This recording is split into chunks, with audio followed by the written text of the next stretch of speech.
So now we're going to move to the first panel of this conference. So it'll be moderated by Plum, and I'll introduce each of the panellists and ask them to please come up and take their seats, and we'll get some microphones down as well, please. Carolyn is a dynamic leader with extensive experience across multiple sectors, passionate about achieving strong organisational outcomes through collaboration.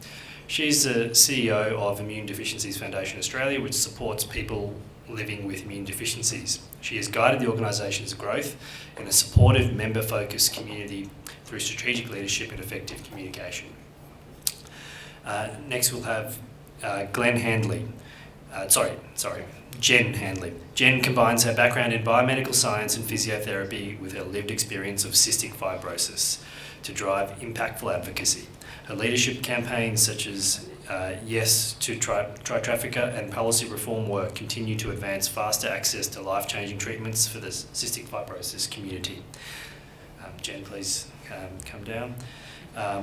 Glen Ramos, who we've already introduced, is also going to participate in this panel. Thanks, Glen.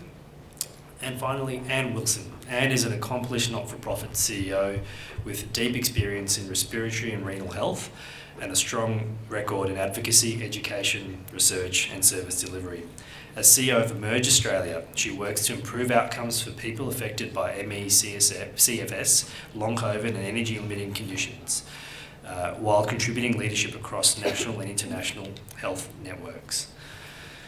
So Plum will moderate this panel, as I mentioned. I'm going to sign off. I have to leave to go to a roundtable for the Medical Research Future Fund, another related issue for a lot of colleagues here that's on today in Parliament. Over to you, Plum. Thanks. Thank you, Sue, and I hope the MRFF meeting goes well, and we'll look forward to seeing you later in session 2 when you get to present your own work. So thank you very much. Welcome, everybody. It's great to see you. Thank you all for being here. Before we start, I'm just going to say hello to Catherine Marshall, who was due to join us today, but unfortunately is unwell. We send you our very best wishes, and we hope that you're recovering. Okay. Hi, Carolyn, Jen, Glen, Anne. Good to see you all. Each of you brings a unique lived experience or community perspective to this discussion.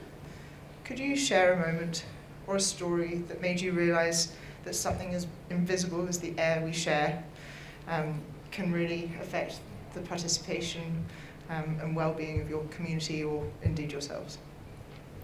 Yes, so from the immune deficiency perspective, we represent people with primary and secondary immune deficiency, and air quality is a really important matter for our members, and probably one of the most powerful stories came from one of our teenage members, so a 16-year-old girl who was attending school in Adelaide. And her teacher attended school, obviously very unwell, coughing, some type of flu, and Rebecca said to her teacher, "Do you understand that by you coming to school unwell can potentially mean that I'll end up in hospital for 3 weeks with a respiratory condition?" So it's really powerful when young members understand the limitations on their own health as a result of air quality and the impact that other people can have on people who are immunocompromised. From what may seem to the general population, just a general cold or flu, can have really significant impacts and long-term health impacts on those who are immunocompromised. Yeah, absolutely, and it's a big thing to ask a child in that situation to have to advocate for themselves. What a brave young girl. Yeah, she's a very brave young girl, and that's one of the key things that we do as a patient support organisation, is to provide people with tools so that they can self-advocate around a whole lot of issues that can lead to better health outcomes for themselves. Good on her. Jen? Yeah, thanks. So as mentioned before, for background, I have cystic fibrosis, which is a genetic condition which impacts my lungs and quite a few other organs significantly. I'll be talking about infection control and ventilation later, so I thought I'd start off by sharing a story about environmental challenges and how this influences safety and well-being. So back in 2019, I was living in Sydney, and that was during the bushfires, where the smoke affected large parts of the state. And I now live in Adelaide, about 100 metres from the beach, and have experienced a new challenge with the algal bloom affecting air quality. Both of these issues have meant I've needed to change how I take my medicines. I'm taking currently about twice as much Ventolin as usual. That's just, like I said, due to the algal bloom, and has affected my safety and ability to participate in work, social activities, and everyday activities, even household chores and things like that, and negatively affecting my health. Importantly, these issues are not only capable of making pre-existing issues worse, but also creating new issues, which is why it's so important that all available technology is used to make the air we breathe indoors as safe as possible. I'm sorry to hear about the algal bloom, because you just wouldn't expect that to be. I know, I seem to be following disasters around Australia, so. Well, thank you very much for being here. Glen, we obviously heard from you already, but can you share a bit more? Is the mic on? No? Yes? Yes, it is. Great. Yeah, I've got a simple story actually. So obviously you heard that I tended to avoid various gatherings and so forth. Last year, it wasn't last year, the year before, some family decided to have a Christmas get-together, and I hadn't attended one of these in a number of years. So I thought, yep, no problem, happy to go, great. It was half indoors, half outdoors. I'll park myself outside, no problem, next to the barbecue. And I thought to myself, you know what, I'm just going to ask the host, a relative of mine, I said, listen, can you just ask everyone to do a rat test? Like, please, I've got cancer. And there were some other people who were attending that I knew had some health issues, like serious health issues. Anyway, there was some pushback from a range of people saying, what are you going on about, carrying on?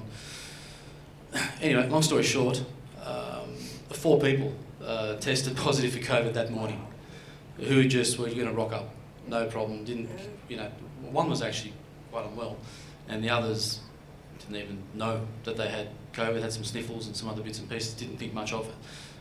So, if you're not advocating for your own health and your own well-being, you can get caught up in some of these circumstances that will have you feeling very sorry and regretful later, unfortunately. It's very difficult to have to advocate for yourself all the time, especially when you do get pushed back. And it really, obviously, was, a number of the reasons behind the Safer Air project was that it shouldn't be on people living with chronic health conditions to have to advocate for themselves all the time, because it does, increase the burden. 100%. Like I say to people regularly, what do you want me to do? Wear a shirt that says I have cancer all day, so that at least you take some of those things into consideration. Like it's insane, I half jokingly say, I shouldn't say it, but I'll say it, just because I don't look like a cancer patient, because I'm not doing chemo, I think doesn't mean I don't have cancer. And there's a whole bunch of people who are walking around who have chronic illnesses and have a whole host of health issues. You couldn't spot them a mile away, And so it shouldn't be on us to constantly have to wear banners and signs and advocate for basic functioning in the world. And what about you? Well, you've just spoken about making the invisible visible, really, and that's what today's all about. So I represent people living with myalgic encephalomyelitis, chronic fatigue syndrome, and also people with long COVID and other energy-limiting diseases. And so, a really simple example of what one of our people said is that it's not just that I can't go out, it's that my partner risks bringing the world inside. And so they can't participate at all. And 25% of people with ME/CFS are housebound or bedbound. And for them, the risks are huge of a child coming home from school with a bug, and we all know about families where, the bugs circulate around, the child brings the bug home from school or preschool, mum gets it, dad gets it. By the time dad's finished with it, the child is also reinfected, and it just goes around and around, can happen for ages. For people who've got an energy-limiting disease like ME/CFS and other associated diseases, it's just a disaster because they just can't go out, and it means they can't participate in life. The world for them is just not safe. And it's not just about making our public places safe as far as clean air is concerned, but it's about people also understanding, especially what can happen in the home, and taking some personal responsibility. It's about changing behaviour around what happens in the home so that people can feel safe and don't have to feel so locked out from the outside world. Thank you, Anna. I think it's incredibly difficult and really important to remember that what happens in a shared airspace doesn't stay in a shared airspace. So it's one thing to protect yourself, or in fact to be unable to leave your home when things are being brought in because of something that's happened and because of poor air quality somewhere else that you haven't even entered. I think it's really important. Carolyn, for people with immune deficiencies, the risk of airborne pathogens are obviously very significant, as they are for all of the communities represented here today.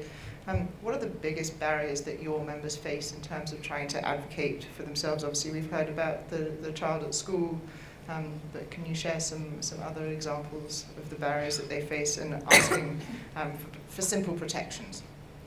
I think Anne touched on it before. It's all about making the invisible visible, and so often people are attending a workplace, they might be attending family functions, large-scale events or shopping, and they look as if they are healthy, but they're actually quite unhealthy. So the biggest barriers is around education of the general community in understanding these vulnerable people and how poor air quality can impact them. And it can not only impact their physical health, it impacts their overall health and well-being. So it impacts their mental health. We've had examples in COVID where we've had entire families locked down for 2 years, not even going outside their own property because they can't trust that they're not going to become very unwell. So that then starts to impact people's social health, certainly their mental health, which I think is a rising problem and recognised since COVID as well. But there's a lot of barriers in the workplace. As one of our recent projects, we partnered with an employment organisation to develop a resource to educate employers about the precautions that need to be taken in the workplace to allow immunocompromised people to feel safe in those spaces, and also to have the flexibility to be able to work from home when they feel unwell. About educating fellow colleagues about the importance of not coming to work when they're unwell.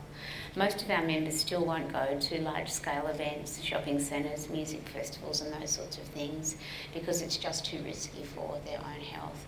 So there's, in every way that you look, there's barriers to participation in life and society that most of us would take for granted for people who have a primary or secondary immune deficiency.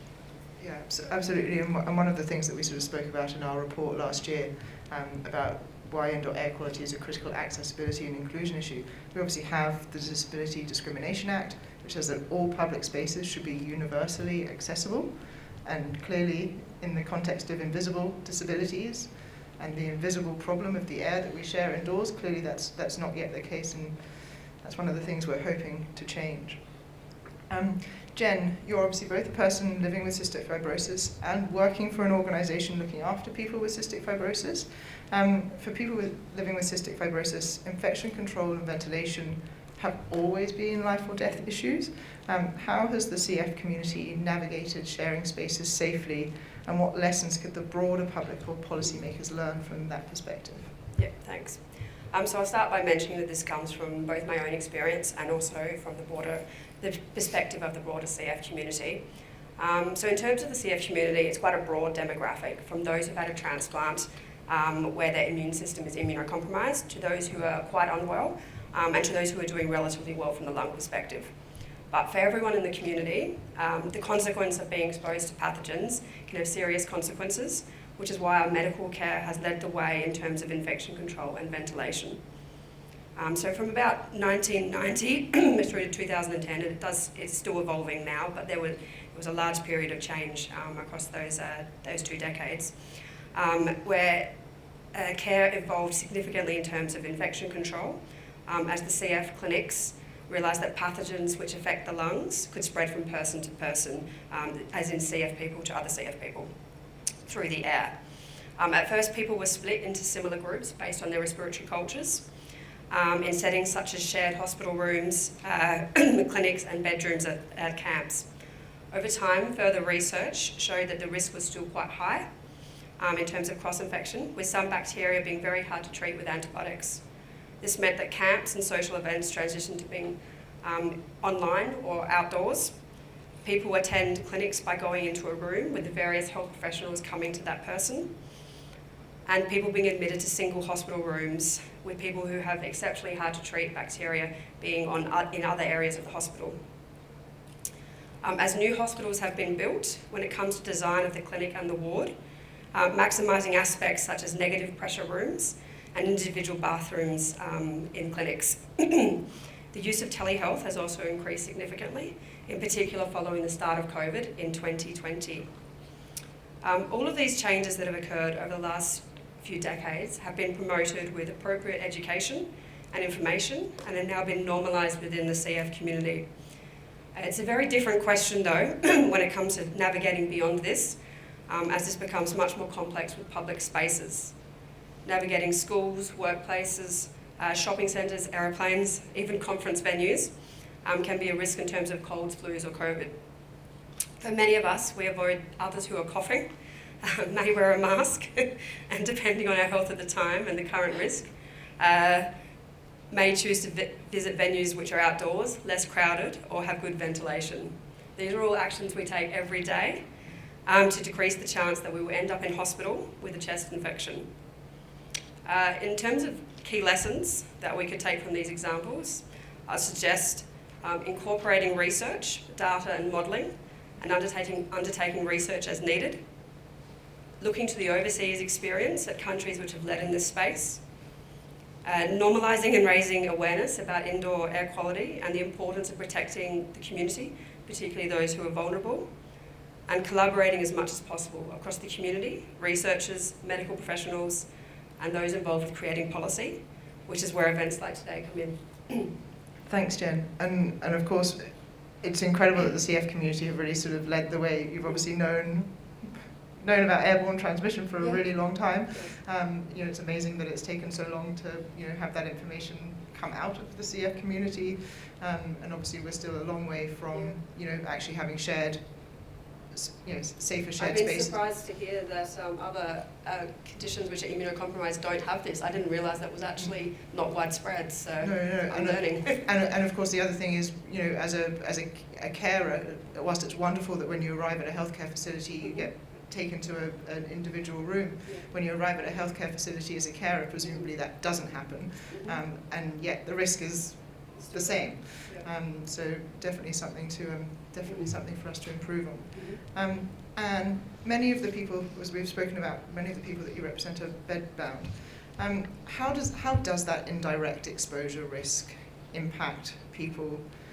And what could better protection look like, not just for those who can attend public spaces, but for the many who are still excluded from them? Yeah, well, safe, clean air is not just about the viruses.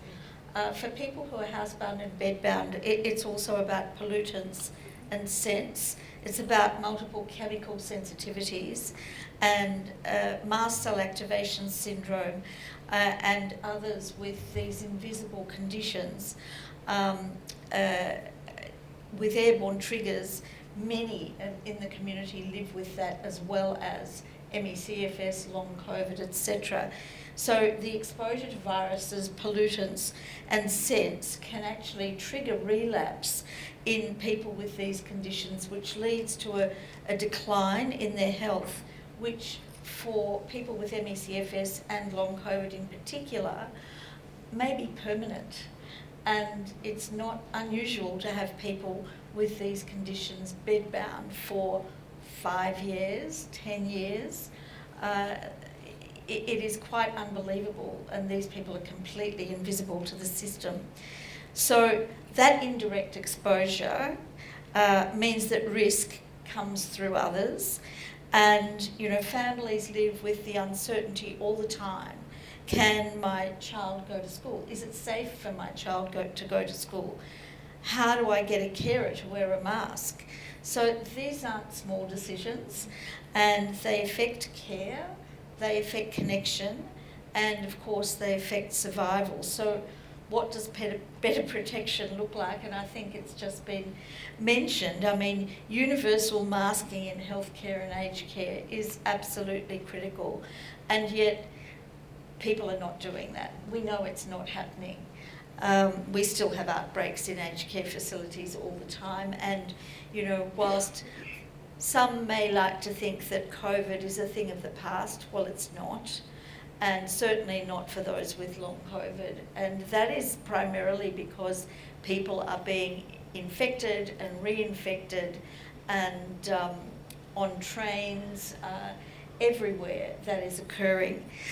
Not using proper ventilation, obviously, and air filtration in schools, in public buildings, especially in preschool centres, because, you know, the first time a child goes to a preschool, they're exposed to a whole lot of other children, and they're so susceptible.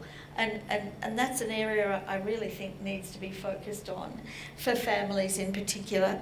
Not using air fresheners, chemicals, or fragranced products. That is a major pollutant, as I said before, and whatever hybrid options are available for workplaces, for schools, for healthcare, critical areas that need to be looked at specifically. Absolutely, thanks Anne. I think it's a really important one to draw on from the aged care perspective, and I know that Suman's going to talk to us some data from aged care later, which will be fantastic. Glen, you obviously bring both deep personal lived experience of living with a high-risk condition and also policy expertise. Many people undergoing cancer treatment are immunocompromised or face increased risks from airborne infection, yet infection control inside and outside of clinical settings is rarely discussed. From both a personal and a systems perspective, what do you see as being the key gaps in how we protect people in the community, in workplaces and healthcare, and what can be done to make sure that safe air becomes part of mainstream prevention? That's a very big question. I thought you could handle it. Public health is political, and understanding that as the first point, I think, is critical. You know, one of the big changes that occurred during COVID was this move to personal responsibility in public health. That's crazy because public health is social. It's not individual health, it's public health. The public is a group of people. So the idea that governments can outsource public health activities to individuals is literally crazy, it's nonsensical. So I think fighting that particular concept, which was pushed as we moved to relax COVID policies at the time, I think is important to understand that that is something that all people who are seeking to address indoor air quality and other things that make life better in the public health space, that is what we are fighting against in many instances. Whose responsibility is it? Why is this the responsibility?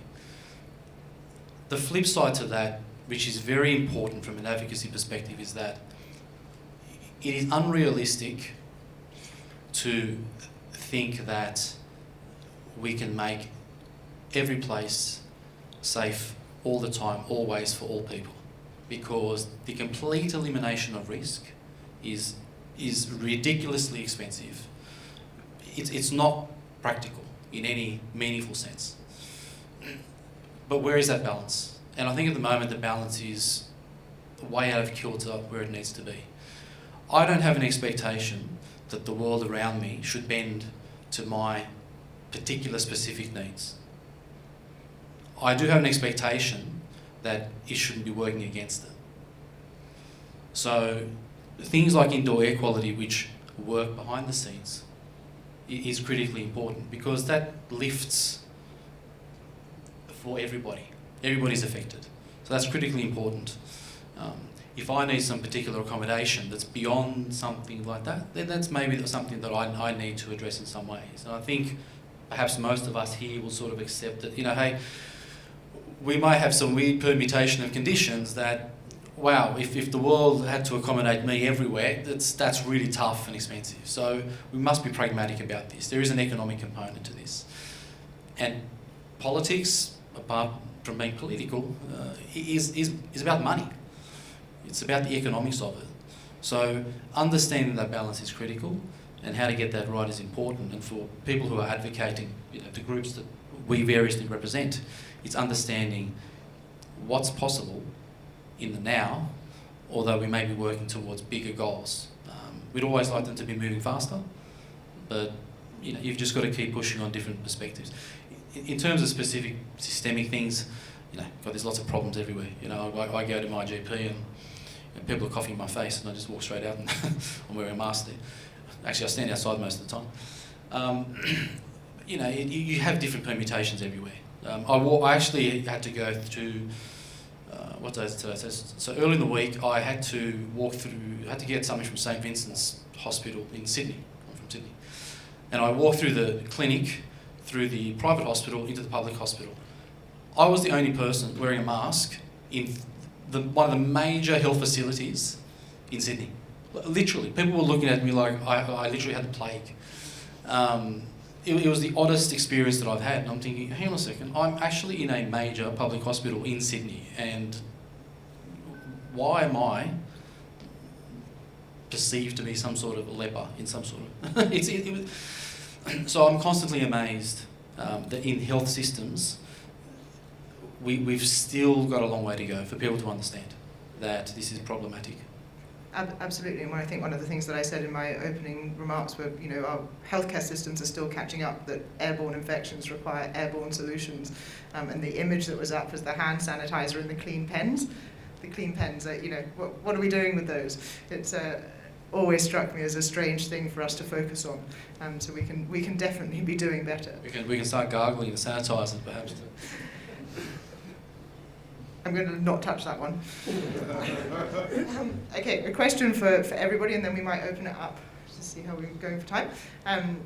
To questions. What opportunities, obviously I'm delighted that all of you are here today representing the organisations that you are, and also that we have other patient organisations joining us today. What opportunities do you see to build solidarity across the chronic illness, disability and public health movements so that breathing safely indoors is recognised as a right for all of your patients? How can we join together to get that voice heard? From my perspective, I think there's probably three key things that we can do in a collaborative way, and I'll put those down to the words of evolution, education and empowerment. So as evolution of this issue, you've formed the Safer Air Project, there's patient voice on board.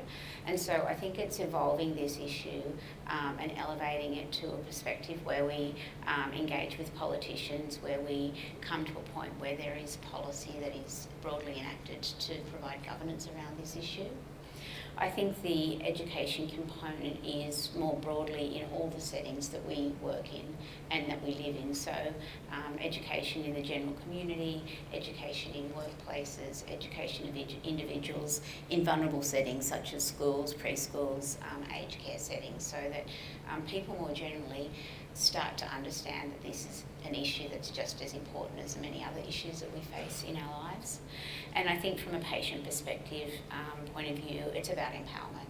It's about empowering our members to have the skills and knowledge and confidence to speak up when they see something that isn't right for them, or when someone's not aware of the impact that they might have on a person who is vulnerable. And I think that's about self-advocacy. It's about individuals in our organisations going to their local MP and talking about this issue to build a collective movement so that we can eventually enact change. Fantastic. Jen? Yeah, broadly I definitely agree with everything you just said, and broadly I suggest it's about raising awareness and making this a mainstream issue which isn't just affecting the minority, as this is an important issue for everyone and not just those that have significant health challenges. So that's what I suggest. Thank you. Glen? I think the key word there was solidarity. And that means different things to different people. For me, it means an alignment in worldviews, because people do see the world very differently. We don't see the world as it is, we see it as we are. So finding and aligning shared values, shared perspectives is important, and try not to have the lowest common denominator amongst the group of people and the collective that you might be aligned with is important. You don't want things to be so reduced and distilled that they don't deliver the outcome that you need. But in terms of practical outcomes, it's important that the groups who are advocating on this work together on a collective goal. Each group will have different goals. There'll be some that will be aligned, and it's important that we just advocate. Again, I'm very pragmatic. I've been in and around and worked with politicians and politics and policies and process for 3 decades now, so I've probably seen too much, and I've come to the realisation that you can only do so much within a political cycle, within an electoral cycle. So it's important to pick the things that you might be able to win on and run with those. Not losing sight of the bigger goals. That's always important. You've got to have your North Star that you're aiming towards, but you've got to take your wins along the way and not just think, well, I'm not getting the big victory, so I'm not going to work on the smaller ones. You've got to take things that come along. Things like the New South Wales inquiry on this. These are great milestones. That has the opportunity to change things, because you then move to Lydia's Prime Minister's Prize as well. Huge opportunity. Absolutely, and that moves to the next. It helps you move to the next step, and you must keep working forward. You must keep stepping forward. You must keep going. For people who are ill, who are chronically ill, and who have issues, the modus operandi is keep going. And when it comes to policy and advocacy, it's exactly the same. You just keep going. You take a loss, you move, you pivot, and you move. And this is the same here if you're trying to work towards progressing this. I know that all of the organisations here have suffered losses and picked ourselves back up and kept moving forward, so we will continue to do so. Anne, any thoughts? Yeah, I think solidarity is key, but I think solidarity comes in a number of different forms, and I think as leaders of organisations, all of whom have an interest in clean air, that one thing that organisations could be doing is embedding the importance of clean air in their own strategic plans and their own actions they're doing, because it's not just about individual responsibility of the person on the street or the person in the childcare centre or the person in the school, etc.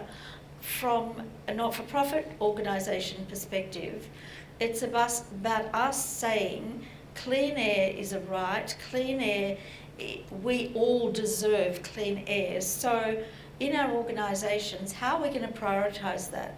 How are we going to work with the movement that has been started by Plum and the Safer Air project? How are we going to collaborate and demonstrate practically the solidarity, because we know that together we're stronger.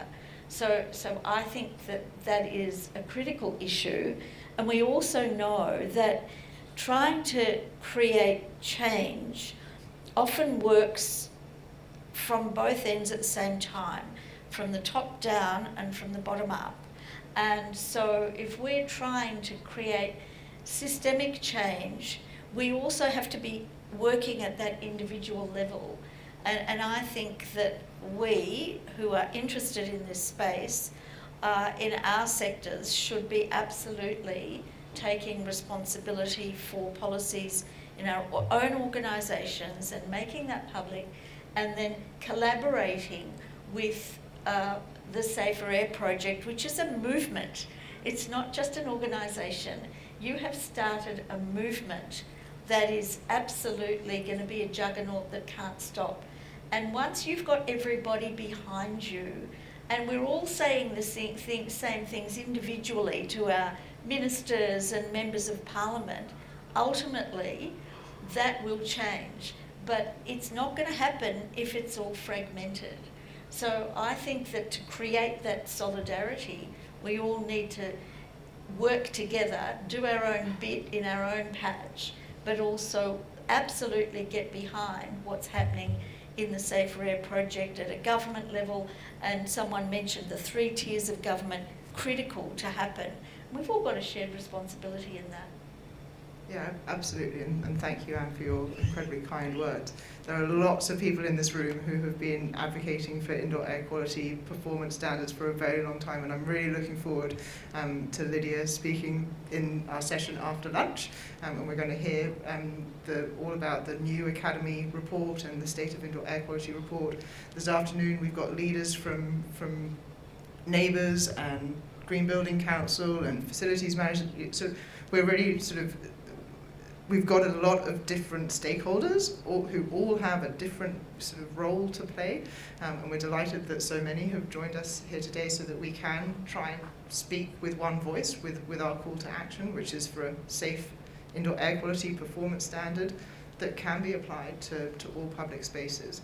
I guess for one last question, obviously there are lots of these different industry representatives and scientists and experts here today. How can they better leverage the voice of people with lived experience so that we can help them with their, so that we can work together? Sorry, I lost it a bit in the end there. I think it's about collaboration, and perhaps using the Safe Air project as the vehicle to allow that to happen, and have representatives from all the different sectors and work together towards a shared goal. I say it's really important to specifically include informed consumer voice within the committees, whilst assisting and supporting those who are involved.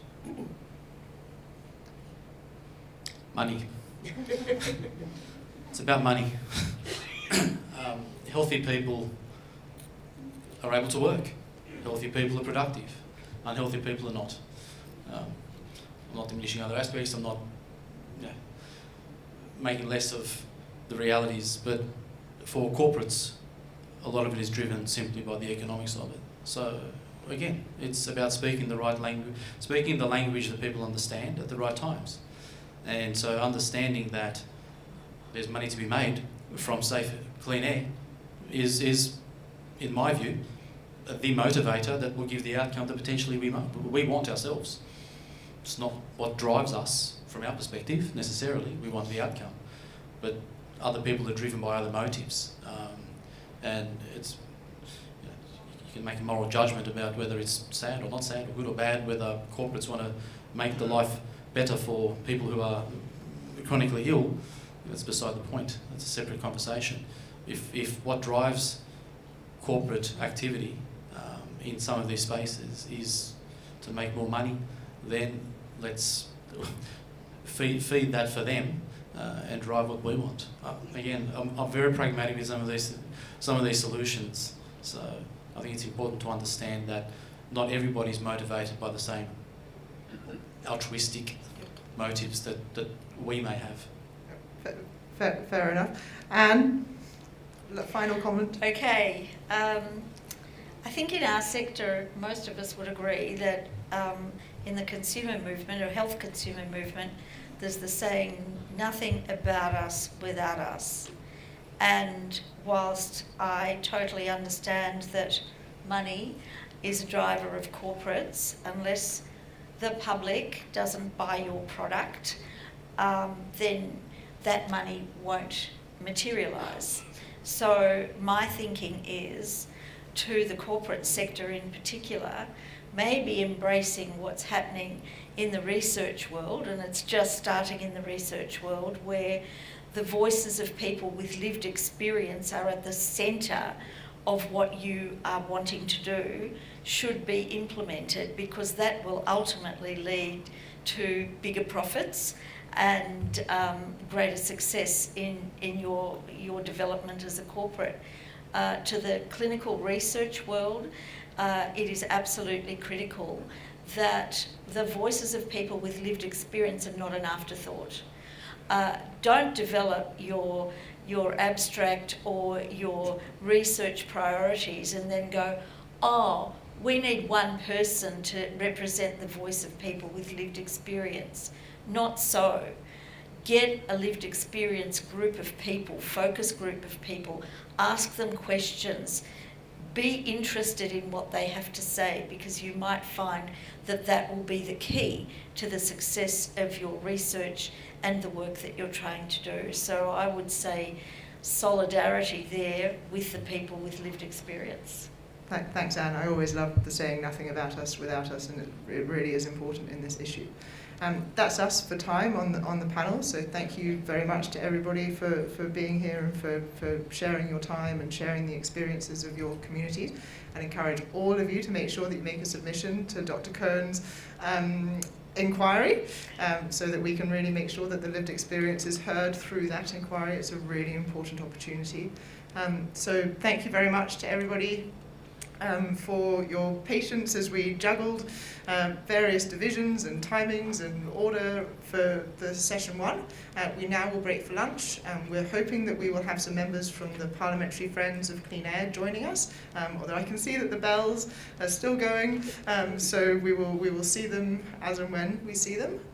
Lunch is served up in the foyer. As Suman mentioned, if you would prefer to eat outdoors, you can do so. If you turn to the left and go through the Lego room, as I like to recall it, I'm sure it's got a more grown-up name than that, but you can get out onto the Queen's Terrace from there, and we will be back at 1 o'clock to start again and to hear from Lydia and the Academy for the launch of their report. So thank you very much.